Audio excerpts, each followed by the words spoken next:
महिला चिकित्सालय में दो बच्चों की पहचान से जुड़ा हुआ विवाद आखिरकार सुलझा। दोनों नवजात बच्चे अपनी मां से आके 10 दिन के इंतजार के बाद एक दूसरे से मिले। डीएनए रिपोर्ट आई। उसके बाद महिला निशा को लड़का और रेशमा को लड़की होना पुष्टि की गई।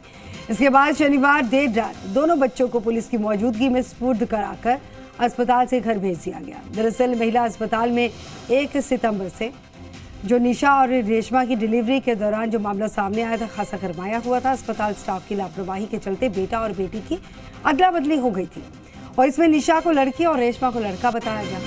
3 दिन बाद अस्पताल प्रशासन ने गलती सुधारने की कोशिश की और बच्चों के परिवारों को ये बताकर ब्लड ग्रुप के आधार पर बच्चों की पुष्टि करते हुए बच्चों की अदला बदली की, लेकिन परिजनों ने बच्चों को स्वीकार नहीं किया और जिसके बाद जांच कमेटी के फैसले के आधार पर डीएनए रिपोर्ट कराई गई और बच्चों को असली परिवारों को सुपुर्द किया गया।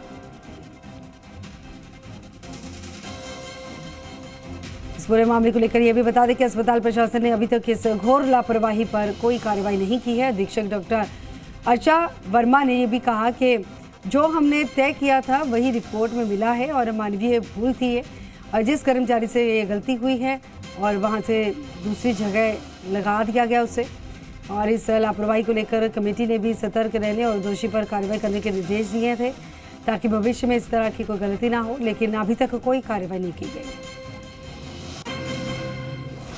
आशुतोष हमारे साथ जुड़ चुके हैं। आशुतोष, ये पूरा मामला जो था हम दर्शकों को बता चुके हैं कि बच्चों की अदला बदली को लेकर है। डीएनए टेस्ट कराया गया, ब्लड ग्रुप के आधार पर फिर परिवारों को बच्चे जो हैं वो भी सुपुर्द कर दिए गए, लेकिन कार्रवाई को लेकर अभी भी सवाल है। देखिए, कार्रवाई को लेके बहुत बड़े सवाल हैं गगन। दरअसल एक सरकारी अस्पताल, एक बड़ा विश्वास और सालों से यहाँ पे इस तरह की जो प्रक्रिया है वो चलती हुई आ रही है। अब ऐसे में जब इस तरह की कोई भी घटनाक्रम जब यहाँ पे होता है तो मन में वहम जैसी स्थिति और सवाल खड़े हो जाते हैं। तो बहुत ठोस जो एक्शन है वो लेना होगा।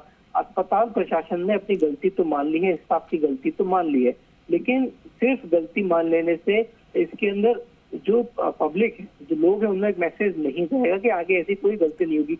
तो कोई ना कोई एक ऐसा रास्ता बनाना पड़ेगा। एक्शन तो लेना ही है, साथ में इसका समाधान करते हुए एक कोई ना कोई ऐसा रास्ता बनाना पड़ेगा जिसके चलते आगे इस तरह की कोई गलती ना हो। क्योंकि जब ये पूरा घटनाक्रम हुआ उसके बाद बहुत दिक्कतें आई। 10 दिन का समय निकला। 10 दिन तक जो बच्चे हैं वो अपने जो माँ है उन तक नहीं पहुंच पाए। उसके बाद परिवार को बहुत बड़ा संकट खड़ा हो गया था। पुलिस को इन्वॉल्व होना पड़ा, डीएनए टेस्ट तक हुआ, तब जाके ये पूरा जो पटाक्षेप है वो इस मामले के अंदर हो पाया है। तो अब सवाल यही है कि जो अस्पताल प्रशासन है वो क्या एक्शन लेता है और इसके समाधान के लिए आगे की क्या योजना बनाता है। बिल्कुल, अब इसी पर नजर रहेगी कि अभी इस गलती को गलती मानकर छोड़ दिया जाएगा या फिर कोई कार्रवाई की जाएगी। बहुत शुक्रिया आशुतोष फिलहाल तक की जानकारी के लिए।